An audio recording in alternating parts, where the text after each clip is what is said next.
நாடாளுமன்ற தேர்தலுக்கான களப்பணிகளை தமிழ் மாநில காங்கிரஸ் கடந்த 3 மாதங்களாக செய்து வருவதாக அக்கட்சியின் தலைவர் ஜி.கே. வாசன் தெரிவித்துள்ளார்.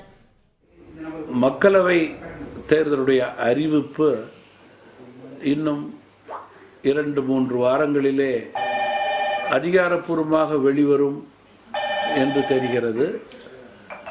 அதற்கான களப்பணிகளை தமிழ் மாநில காங்கிரஸ் கட்சி தொடர்ந்து 3 மாதங்களாக செய்து கொண்டிருக்கிறது.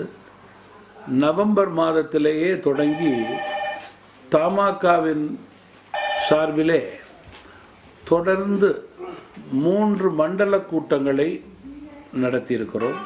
ஒரே நாடு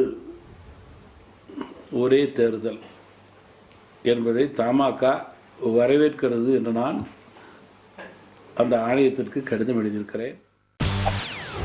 செய்திகளை உடனுக்குடன் தெரிந்து கொள்ள உடனே சப்ஸ்கிரைப் பண்ணுங்க.